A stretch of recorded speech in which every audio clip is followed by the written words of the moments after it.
Warning, contains excessive amounts of hype. Hello, and welcome back to another ranked review. Today we're looking at Armor Detail Supplies Ceramic Spray Sealant, putting it through its paces in the same tests: built amber autofoam 2%, gloss and fill panel, and application overview. So far, this is an interesting product. It makes very clear sacrifices that you'll see coming up. It gives, at least in my test, which again, I use my chemicals, and this is the chemical for the chemical resistance that I use in my maintenance washing when my car, like especially wintertime when we get a non-freezing day and the salt and all that crap's all over the car. This is the chemical I use, and this is the strength I use it at. So it's very relevant to me. It doesn't seem to like this chemical, which I've shown in the past, but we're looking at it again. But it has some other real big strengths. So it'll be an interesting one to see overall, because I haven't done gloss and fill with this yet. So that's what we're going to look at today, and we'll go through the results, my testing, my opinion, as I say, and see how it goes. Sorry, didn't mean to spray that many, but I got half spray. But it, more watery consistency. Oh, it smells so good though. It has a very nice smell. It's got a little bit of a grippy sound, but it's not grippy. I've got a lot in the cloth right now, so that's not helping. That's my bad on the half spray at the first one there. Should have primed it. But I know as soon as I flip this, it is going to be smooth. Yeah. Carlos Sainz, smooth operator. Just super nice to apply. No hazing, no streaks, no smears. Slick. Yeah, that's a good one. I like that. Oh, yeah, that's nice and smooth. Excellent. Good stuff. Okay, we're going to look at the gloss fill section here for Armor Detail Supplies Ceramic Spray Coating. Again, temperature, humidity, 14.9, 35. Again, January 25th. It is February 4th. Oh yeah, it won't focus because I locked it. Pull the tape. And it has darkened. You can see ever so slightly. This panel, the finish in the middle didn't come out quite as high as the other one. It is better. I can see it in person, and you probably can see how much more reduced it is. But it's not perfect, so next time I'll do a little better. But you can tell this is much cleaner than here still. So even a not perfectly finished panel, it isn't quite at the same level, but it is better. Not by much though. A little darker, a little bit of fill, but not a ton better. So that probably goes along with the application being an easy application, means it's not doing as much filling from what I've been told. And that seems to line up so far with every product I've tested. Ones that look good are a little more grippy to apply. So yeah, minimal improvement in visuals, but a little bit. So yeah, don't rely on this to spruce up your looks completely. A little extra spit shine, but nothing major, not its strong suit. All right, moving on.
Okay, so application, chemical resistance, and fill, whatever you want to call it, out of the way. Let's get into the scoring. This is a product that has, it's in there twice, that has, oh my God, how many pages? 2 different price points. It has a 16 ounce and a 128 ounce option, so something to consider. Just so a heads up, pricing is scored, if there's multiple options, it's scored on the worst one. It's the lowest common denominator for pricing because not everything has it. And there's initial outlay is much higher to get a bulk size. So it's worth considering, it's worth accounting for. But when it comes to ranking them, I rank them based on the lowest score, which will be the worst value of the whichever value proposition is worse, that's the points that go to the ranking. Because it's my test and that's what I want to do. So 16 ounce bottles, $34.99 Canadian from Carzilla. That's where I bought it from. At that pricing, it works out to $35, excuse me, for a 500 ml bottle. It's $139.99 for the 128 ounce, which works out to $17.50 for a 16 ounce bottle or $20 for 500 ml.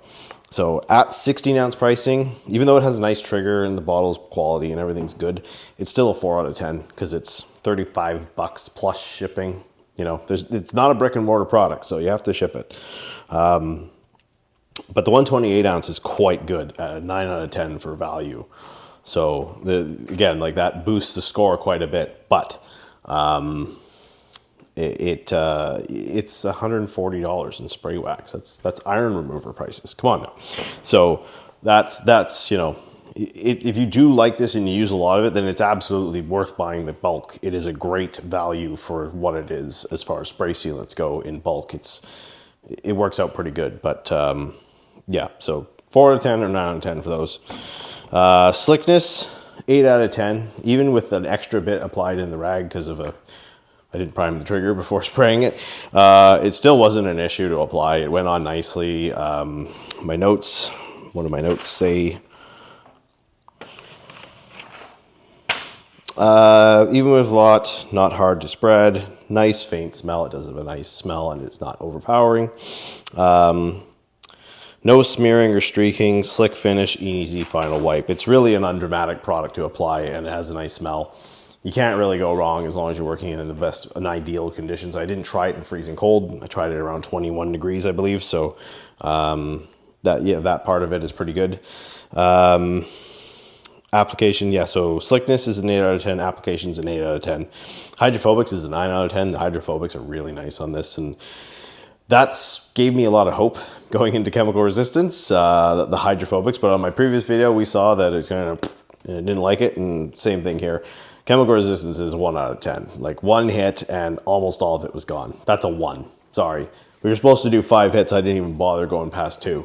I don't even know if I'm going to show you all of it because it's the same as the first, but yeah, 1 hit wonder. That's what she is. So yeah, chemical resistance obviously does not like auto foam. That's the chemical I use for heavy pre-wash, and I use it a lot this time of year. So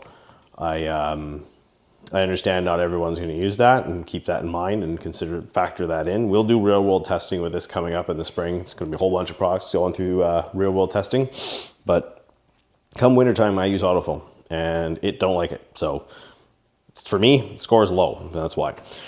Fill and jet, it was 4 out of 10. And what I'm thinking, it's right there. It's not a lot of filling, not a lot of darkening. So it's not a great representation, especially for the price. There is much cheaper products that do a much better job. If this is your priority, look somewhere else.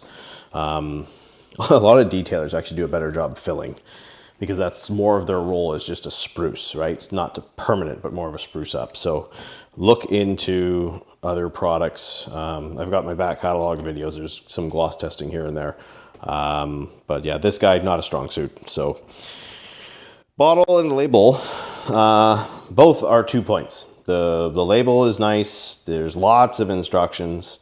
The font's a little small, but get some glasses.